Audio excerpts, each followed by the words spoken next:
Selamat datang di video pengantar untuk praktikum pemrograman berbasis objek dari Laboratorium SEA, Teknik Komputer, Fakultas Teknik Elektro, Telkom University. Nah, di video kali ini kita akan membahas seputar materi yang ada di modul 1, yaitu materi tentang dasar Python dan pengenalan sintaks dasar Python. Nah, namun perlu diingat, video ini tidak akan membahas keseluruhan materi yang ada di modul, namun diharapkan dapat merangkum sebagian materi dan memberikan kalian pengenalan sedikit sebelum kalian melaksanakan praktikum, atau video ini dapat kalian gunakan jika setelah praktikum ada beberapa konsep yang belum kalian pahami, kalian bisa melihat lagi video ini. Nah, untuk modul 1 kita punya tujuan yang akan dicapai, yaitu kalian akan memahami dan mempelajari konsep dasar Python, mengenali sintaks dasar Python, dan memahami implementasi Python di dunia rekayasa perangkat lunak. Nah, untuk materi yang pertama, langsung aja kita masuk ke sejarah Python. Nah, Python ini dibuat oleh siapa sih? Python dibuat oleh Guido van Rossum, seorang programmer asal Belanda, dan dirilis tahun 1991. Nah, sebenarnya Python ini sudah ada sejak tahun 90 dan tahun 89, namun official rilis ke publiknya itu tahun 1991. Nah, untuk jenisnya, Python adalah scripting language atau interpreted programming language, yang maksudnya adalah Python diterjemahkan baris per baris oleh interpreternya. Nah, lalu untuk paradigmanya, Python menganut multi paradigma, yaitu Python dapat diprogram secara object oriented yang akan kalian pelajari di praktikum ini, dan juga fungsional atau yang sudah kalian pelajari di algoritma dan pemrograman, yaitu pemrograman yang berorientasi fungsi-fungsi untuk mengelompokkan susunan kodenya. Lalu penerapan Python di dunia nyata itu ada banyak, yaitu beberapa diantaranya adalah web development, server side. Mungkin kalian pernah mendengar framework Django ataupun Flash. Lalu ada artificial intelligence. Ini adalah bidang yang penggunaan Python-nya sangat ekstrim akhir-akhir ini. Kalian mungkin pernah dengan TensorFlow yang dijalankan di Python, atau PyTorch, ataupun library lainnya yang dijalankan di Python. Lalu ada sistem scripting, network automation, Internet of Things. Biasanya Python digunakan di Internet of Things atau IoT ini sebagai bahasa pemrograman untuk mengontrol device yang bernama Raspberry Pi. Lalu untuk multiprocessing, Python biasanya digunakan untuk melakukan beberapa proses secara bersamaan yang membutuhkan resource besar namun membutuhkan juga efisiensi. Nah, maka Python akan digunakan. Nanti kalian akan belajar ini di cloud computing ataupun matkul lainnya. Lanjut aja ke materi pertama kita tentang Python, yaitu print statement. Nah, print statement ini digunakan untuk menampilkan string ke layar. Stringnya dapat diformat dari variabel, ataupun string mentah, ataupun perhitungan dan nilai dari hasil pengembalian fungsi. Contoh dari print statement adalah print hello SEA. Nah, untuk kodenya kita bisa lihat di sini. Sintaksnya adalah print, lalu kalian buka kurung awal. Ini adalah struktur dasar ya dari fungsi. Di C juga begini. Misalnya kalian punya fungsi hitung, nah, kalian akan buka kurung, lalu kalian isikan parameternya di dalam. Parameter dari print statement itu berupa string.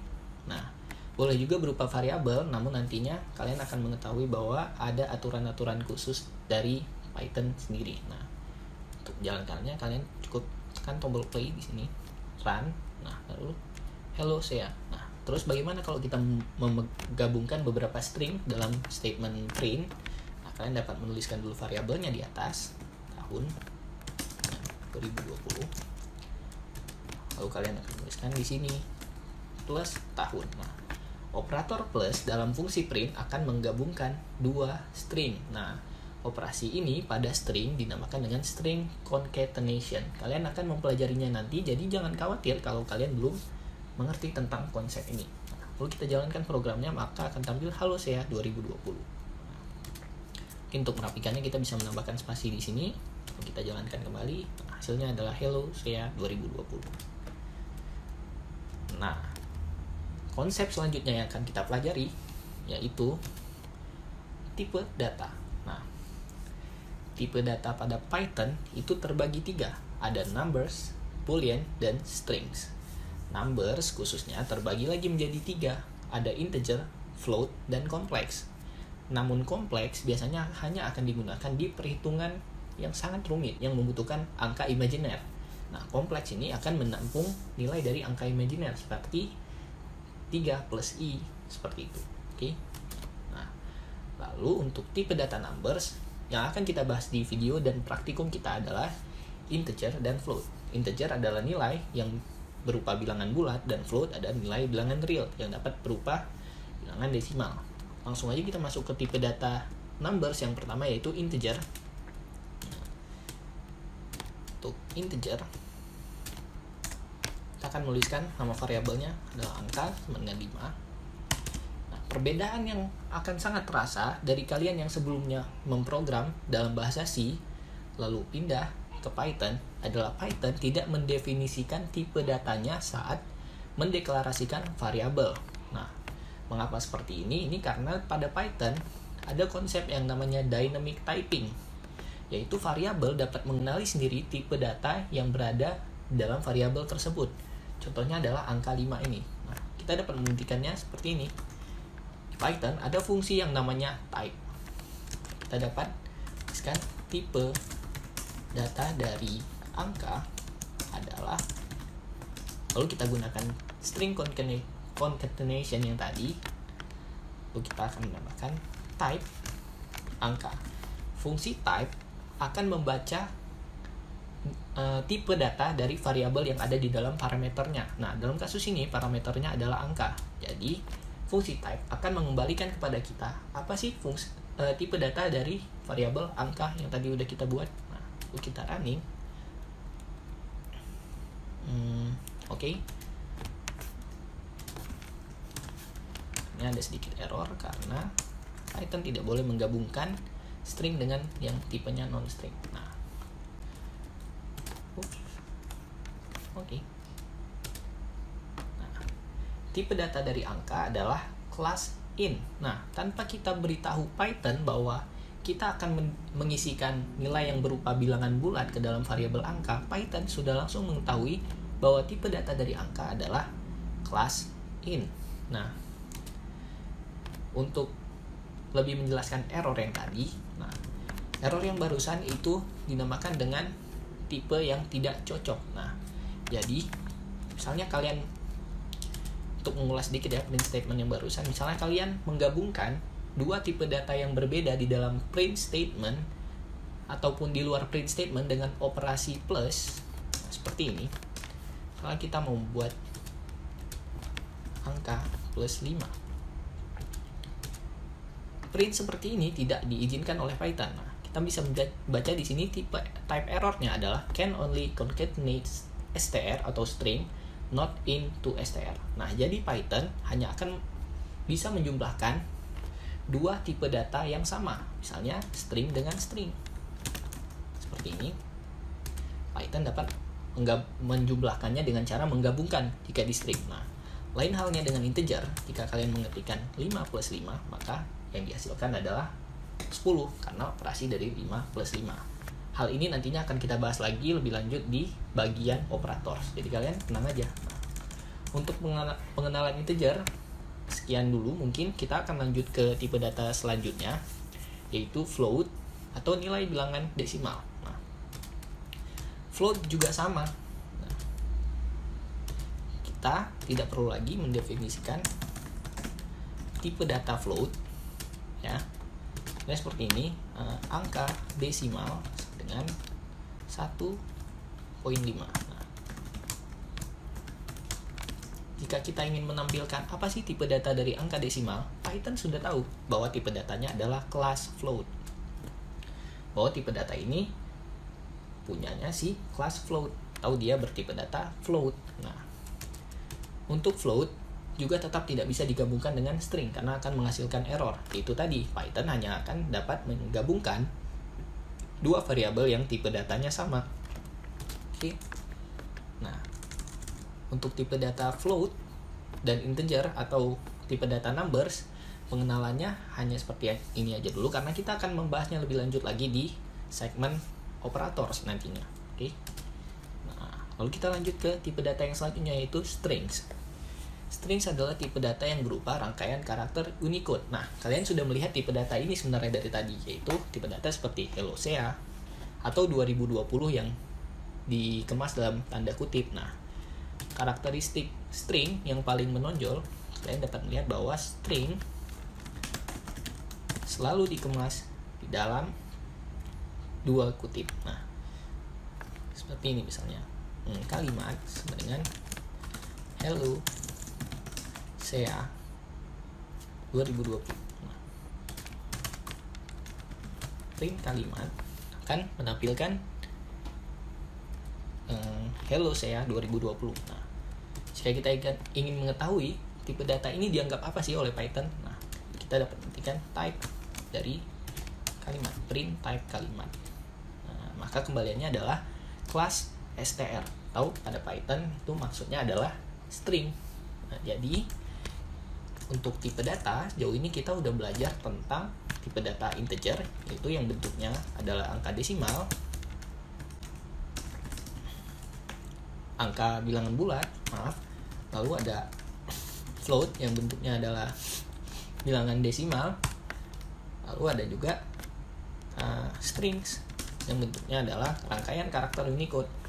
Strings ini isinya tidak harus hanya huruf atau angka saja, namun kalian bisa menggabungkan huruf, angka, dan simbol. Contohnya seperti ini, hello Sea 2020 tanda seru. Oke, sejauh ini untuk tipe data kita sudah memiliki 3, yaitu ada integer, ada tipe data float, dan ada tipe data strings. Nah, masih bisa ngikutin ya sejauh ini. Nah, lalu kita akan lanjut lagi ke konsep dasar Python yang selanjutnya, yaitu adalah operators aritmatika. Nah, operators aritmatika ini kita gunakan khususnya untuk tipe data numbers biasanya. Nah, jadi ada beberapa operators. Yang pertama yang akan kita bahas adalah sum atau penjumlahan. Oke, kita masuk ke PyCharm, kita buat file baru yang nama operators basic. Oke, kita buat nama filenya, lalu kita akan mengetikkan kode seperti ini. Kita akan memiliki dua variabel yang bertipe integer, ada angka pertama dengan 5. Angka kedua kita isikan dengan 2. Nah, untuk menampilkan nilai angka pertama dan angka kedua, kita bisa menggunakan fungsi print yang sudah kita pelajari tadi. Nah, kalian memiliki dua opsi di sini. Kalian bisa menyimpan hasil penjumlahan kedua angka ini di variabel yang berbeda seperti ini. 3 dengan angka pertama dijumlahkan dengan angka kedua. Lalu baru kalian tampilkannya dengan print statement dan tampilkan angka ketiga. Atau kalian punya pilihan kedua, yaitu kalian tidak perlu membuat variabel baru dan kalian langsung menampilkan hasil penjumlahan dari angka pertama dan angka kedua dengan print statement langsung aja. Nah, ini dibolehkan kenapa? Karena tipe data dari angka pertama dan angka kedua itu sama. Oke, kita run. Nah, hasilnya sama-sama 7 karena 5 tambah 2 sama dengan 7. Nah, terus gimana kalau kita mau menjumlahkan dua tipe data yang sama-sama numbers namun satunya float, satunya integer? Langsung aja kita cobain. Kita ubah angka kedua menjadi float. Nah, apa kira-kira hasilnya? Nah, jika kalian mempunyai dua tipe data yang berbeda dalam bentuk integer dan float, hasil dari operasi integer dengan float itu akan selalu hasilnya float atau bilangan desimal. Karena pada kasus tertentu integer dan integer saja itu dapat menghasilkan float juga. Itu. Nah, kalau kalian memiliki pada operasi salah satu tipe datanya adalah float, maka keluarannya pasti adalah float. Contohnya seperti ini, 5 ditambah 2.0 itu hasilnya 7.0. Seperti ini ya.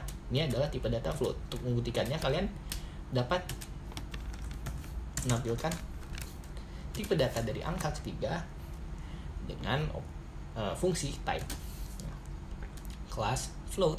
Nah, jadi untuk operasi sum atau penjumlahan dan operasi lainnya, jika kalian memiliki dua tipe data yang berbeda, satunya integer, satunya float, kalian bisa melihat bahwa hasilnya akan selalu dalam bentuk float. Nah, oke. Ini adalah operasi penjumlahan. Nah, masih menggunakan variabel yang sama, dua variabel yang sama, kita akan mencoba operasi selanjutnya, yaitu operasi subtract atau selisih. Nah, jadi kita ubah nilai dari angka ketiga adalah angka pertama kurangi dengan angka kedua, kasih selisih. Kita kembalikan dulu ya dua tipe datanya menjadi integer, lalu kita print angka ketiga. Kita tahu hasilnya udah pasti 3. Oke, hasilnya 3 ya. Di baris yang ketiga kalian bisa lihat. Oke, ini kita bisa comment out dulu. Oke. Nah, untuk sekedar info saja, di PyCharm kalian bisa langsung memberi komentar pada program dengan cara seperti ini. Kalian bisa blok baris program ini dan kalian tekan Ctrl dan garis miring. Nah, ini ya. Ini untuk pengguna Windows ya. Nah, lalu untuk komentar ini gunanya apa? Nah, seperti ini. Guna dari komentar itu sebenarnya adalah untuk menjelaskan baris program kalian ini menyatakan apa sih. Nah, jadi sintaks komentar pada Python itu kita menggunakan hashtag, lalu kita tuliskan komentarnya apa. Misalnya seperti ini. Baris di bawah ini adalah operasi selisih. Nah, oke. Kalian juga bisa mengomentari baris yang sedang kalian tidak gunakan. Nah, contohnya seperti ini. Jika kita memiliki terlalu banyak print statement, kan kita akan bingung seperti ini, keluaran yang kita butuhkan yang mana ya. Jadi yang sedang tidak dibutuhkan bisa di comment out saja atau dikomentari. Nah, saat kita running, baris program yang dikomentari itu tidak akan berjalan. Nah, ini contohnya print type angka ketiga. Nah, tidak ada kan? Di sini cuma ada print angka ketiga yang di baris 10. Nah, oke. Itu untuk operasi penjumlahan dan operasi selisih atau pengurangan. Nah, selanjutnya operasi multiply dan division. Maaf, ini salah urutannya. Nah, operasi multiply dan operasi division ini cara kerjanya sama seperti penjumlahan dan pengurangan. Nah, bedanya adalah multiply itu digunakan untuk operasi perkalian. Misalnya angka pertama kita kalikan dengan angka kedua. Nah, simbol dari operasi perkalian di Python itu sama seperti di bahasa pemrograman lainnya, yaitu asteris ya, atau simbol bintang biasanya disebut. Ini operasi perkalian. Tampilkan hasilnya. Comment out dulu yang sebelumnya, lalu kita running. Oke, hasilnya adalah 10. 5 dikalikan dengan 2.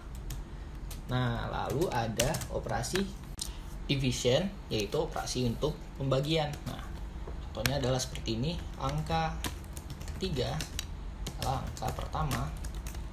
Nah, simbol dari operasi division ini adalah forward slash ya, seperti ini. Lalu kalian menuliskan angka kedua sebelah kanannya. Nah, ini operasi pembagian. Kita akan menampilkan hasilnya ke layar. Untuk operasi ini kalian akan melihat sedikit perbedaan, yaitu hasil dari nilai operasi division atau pembagian itu bertipe data float. Nah, mengapa begitu? Nah, karena Python juga kreatornya itu sudah memprediksi kalau dua angka integer itu hasil pembagiannya tidak akan selalu integer. Nah, contohnya adalah dua angka yang kita miliki ini. 5 dibagi dengan 2 itu hasilnya adalah 2,5 atau dalam penulisan di Python itu 2.5. Nah, kenapa begini? Karena pada dunia pemrograman kalian akan membutuhkan hasil perhitungan yang presisi, apalagi Python digunakan untuk multiprocessing, Python digunakan untuk web development, Python digunakan juga untuk Internet of Things. Nah, khususnya pada Internet of Things itu ada beberapa perhitungan yang membutuhkan hasil yang sangat presisi, dan juga di bidang artificial intelligence gitu juga. Nah, lalu bagaimana caranya kalau kita ternyata membutuhkan perhitungan yang hasilnya dibulatkan gitu. Nah, untuk mengatasi hal itu Python menyediakan operator yang dinamakan dengan floor division atau pembagian yang dibulatkan. Nah, sintaks atau simbolnya adalah 2 forward slash. Nah, seperti ini angka ketiga dengan angka pertama, floor division dengan angka kedua. Jadi cara membacanya itu sebenarnya adalah angka pertama dibagi dan dibulatkan dengan angka kedua itu. Dibagi dengan angka kedua lalu dibulatkan seperti itu. Atau namanya floor division. Nah, untuk hasilnya itu integer hasil pembulatannya. Nah, nih kita bisa lihat di baris ini hasilnya 2. Mungkin kita comment out dulu 2 baris print yang udah kita gunakan di atas. Lalu kita running kembali. Nah, kita bisa lihat hasilnya 2. Nah, itu langsung dibulatkan. Kalau mau lihat contoh lain, itu misalnya X sama dengan 3, lalu Y-nya sama dengan 2. Lalu kita print X floor division dengan Y. Hasilnya adalah 1. Nah, 3 dibagi 2 adalah 1,5 dan pembulatannya ke bawah. Nah, dia masih 0,5 atau 0,5, maka dibulatkan ke bawah. Oke. Untuk operators yang belum kita bahas adalah modulo. Nah, modulo ini adalah operasi sisa hasil bagi. Nah, kalian pasti udah mempelajari ya operasi modulo atau modulus di algoritma pemrograman atau pengenalan teknik komputer juga sudah kalian pelajari. Nah, untuk sintaksnya pada Python itu tidak ada perbedaan. Itu penulisannya adalah angka pertama persen angka kedua. Nah, lalu kita tampilkan hasilnya.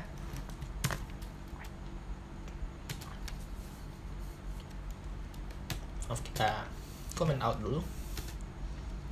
Nah, hasilnya adalah 1.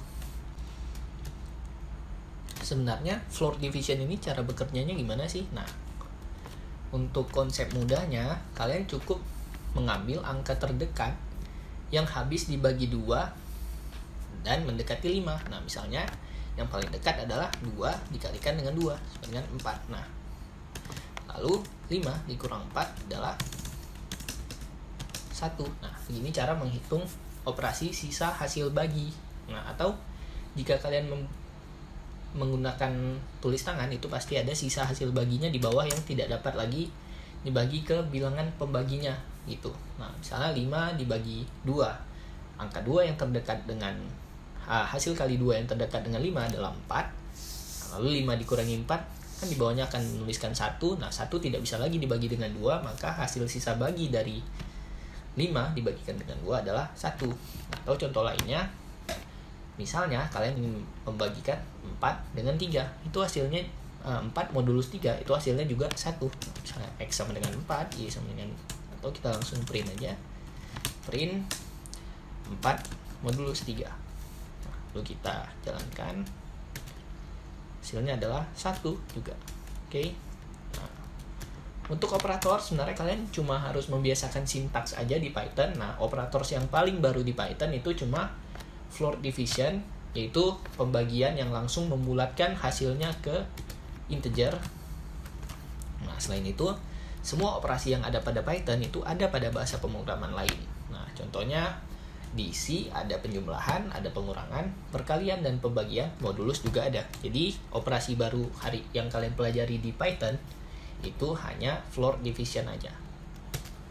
Oke, kita udah pelajari tentang operators aritmatika, maka materi selanjutnya adalah operators komparator. Nah, operator komparator atau pembanding itu operatornya digunakan untuk menentukan nilai satu variabel terhadap variabel lainnya. Nah, biasanya ini digunakan dalam pengambilan keputusan. Kalian pasti udah pernah menggunakan ini di algoritma dan pemrograman. Nah, kurang dari atau sama dengan, lebih dari. Nah, biasanya kalian menggunakan ini untuk pengambilan keputusan dengan sintaks if. Nah, nantinya di modul ini atau di praktikum ini lebih tepatnya akan dibahas juga tentang pengambilan keputusan dengan Python dan akan banyak menggunakan operasi komparator ini. Nah, terus nilai output dari operasi komparator apa sih? Nah, kita akan lihat pada Python kalau operasi komparator itu kembaliannya adalah nilai boolean, yaitu true atau false. Nah, Ini boolean adalah tipe data yang belum kita bahas dari tadi. Nah, kita dapat langsung mengaplikasikannya seperti ini. 5 kurang dari 2. Nah, kita sudah tahu bahwa 5 itu tidak kurang dari 2, maka Python akan mengembalikan nilai false. Nah, lalu operasi selanjutnya adalah 5 kurang dari atau sama dengan 2. Ini juga sama akan menghasilkan false. Nah, lalu yang akan menghasilkan true apa? Nah, ini 5 lebih dari 2 dan juga 5 lebih dari dan sama dengan 2. Ini akan menghasilkan true. Ini juga akan menghasilkan true. Nah, jadi nanti di hasil running program kita akan muncul false, false, true, true. Oke. Nah, dia untuk operasi komparator. Nah, selanjutnya itu ada operasi komparator tidak sama dengan dan sama dengan. Misalnya 7 sama dengan 7. Nah, ini akan menghasilkan true pastinya. Oke. Nah, lalu untuk tidak sama dengan itu penulisannya adalah tanda seru dan sama dengan. Nah, ini akan menghasilkan false. Oke. Nah, lalu sebenarnya ada dua operator lagi yang biasanya digunakan dalam Python. Nah, di PowerPoint tidak kita tuliskan, namun operasi ini juga sangat berguna. Namanya adalah operator logika. Nah, ada dua operator, yaitu yang pertama operator AND, ya. Nah, jika dalam bahasa C kalian biasa menuliskannya seperti ini, pada Python kalian menuliskan AND. Nah, misalnya seperti ini, print 5 kurang dari 2 AND 5 lebih dari 2. Nah, ini akan menghasilkan false, ya. Kita buktikan. Nah, hasilnya false. Kenapa? Karena 5 kurang dari 2 itu true dan 5 lebih besar dari 2 itu false. Nah, untuk operasi AND, jika ada salah satu nilai yang false, maka hasilnya sudah pasti false. Nah, berbeda dengan operasi selanjutnya yaitu OR. Kalau kalian memiliki salah satu nilai yang true, maka hasilnya akan dipastikan true.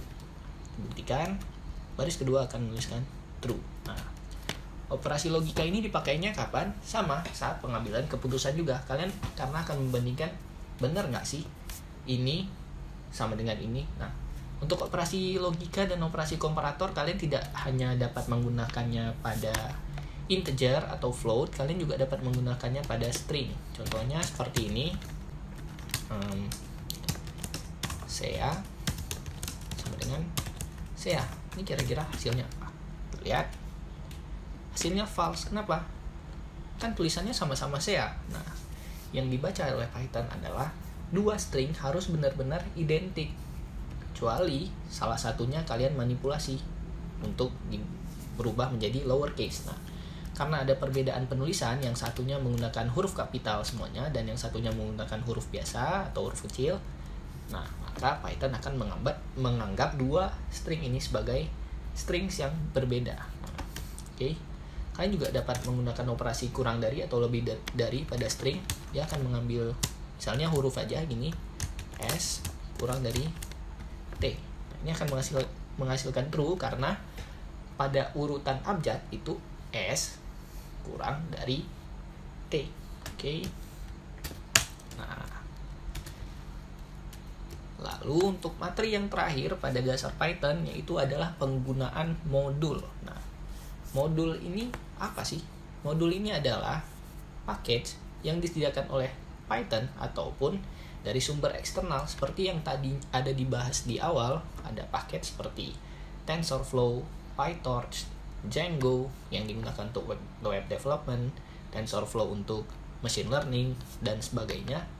Itu dapat kita gunakan di program kita agar kita nggak perlu lagi menuliskan ulang fungsi yang udah ditulis oleh programmer lain dan dibagikan kepada kita secara open source. Nah, modul ini kita panggil ke dalam program kita dengan sintaks import. Nah, contohnya untuk mengambil modul math yang udah disediakan oleh Python, kita menggunakan sintaks import math.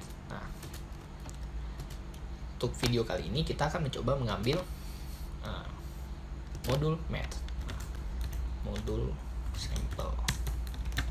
Kan tulis di file baru. Nah, kan mengambil modul math. Nah, kebetulan di dalam modul math ada fungsi yang namanya SQRT. Nah, SQRT ini apa?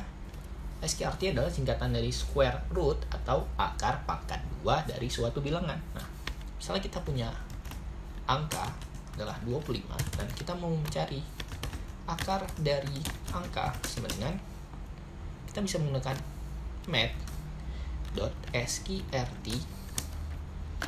25. Nah,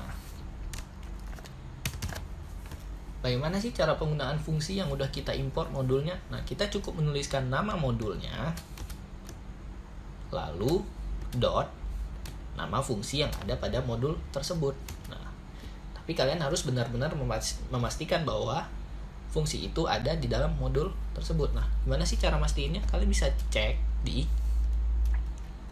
official documentation Python. Nah, misalnya modul math Python. Cari.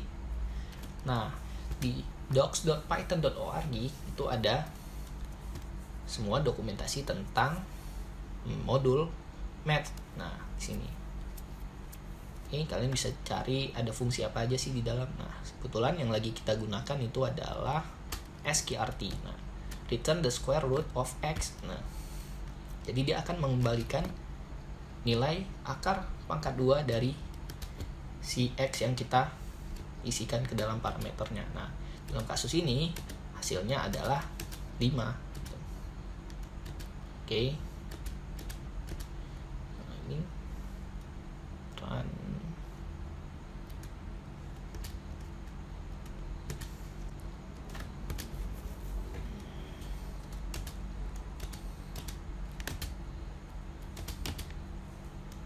Oke, run modul sampel. Kita belum punya print statementnya, ternyata akar dari angka. Nah, kita run modul sampel, itu hasilnya adalah 5.0. Nah, nilai kembalian dari math.sqrt ini adalah float, karena ya akar dari suatu bilangan itu tidak selalu integer. Oke. Nah, tapi di program ini kita ada melakukan sesuatu yang tidak efisien dan akan membuang memori kita.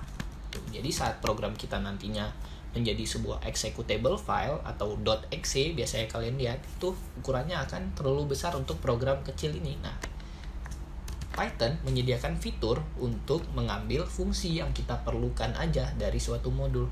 Nah, caranya adalah sintaksnya adalah seperti ini. Sintaks mengambil fungsi.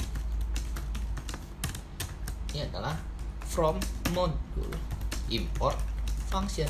Nah, pada kasus ini kita dapat menghemat memori kita dengan hanya mengambil fungsi SQRT saja dari modul math. Caranya adalah from nama modulnya math import SQRT. Nah, saat pemanggilan fungsi SQRT-nya, kita tidak perlu lagi menuliskan math.sqrt, melainkan SQRT aja, karena kita udah mengambil secara spesifik fungsi SQRT dari modul math. Nah, ini kayak kita run, hasilnya tetap sama 5,0, tidak ada problem.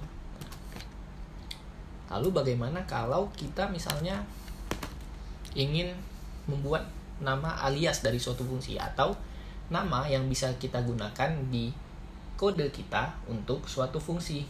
Nah, misalnya fungsi SQRT, kalian ingin merubah namanya dengan akar kuadrat. Nah, bisa. Nah, sintaksnya adalah from math import SQRT s. Nah, ini nama alias yang ingin kalian berikan. Misalnya akar kuadrat. Nah, notice ya, ini berubah menjadi gray begini karena fungsi yang kita panggil di sini dianggap tidak terpakai di codingan kita karena kita belum merubah nama SQRT di sini menjadi akar kuadrat. Nah, oke.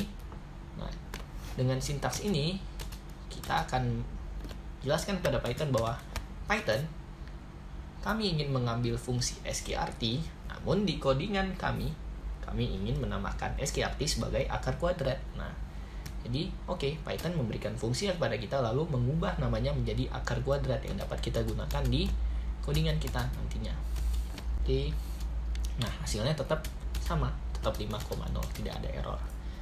Nah jadi untuk video pengantar modul 1 cukup sekian dulu yang dapat kita bahas. Nah sampai jumpa di praktikum pemrograman berbasis objek selanjutnya.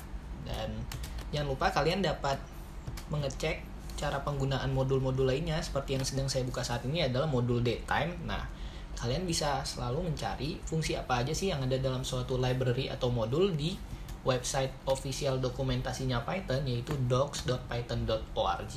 Nah, kalian bisa explore di sini ada the Python Standard Library, atau jika kalian mau menginstall library dari luar kalian dapat mengecek PyP. Nah, di sini ada Python Package Index atau pyp.org. Nah, di sini ada paket-paket yang dapat kalian install untuk kebutuhan pemrograman kalian nantinya. Nah, namun jangan lupa juga untuk mengulang kembali konsep yang udah kalian pelajari dari video ini. Semoga bermanfaat untuk kalian semua. Saya Rizky Eka Putra undur diri. Terima kasih udah menyaksikan video pengantar untuk modul 1 materi dasar Python praktikum pemrograman berorientasi objek di laboratorium saya. Terima kasih.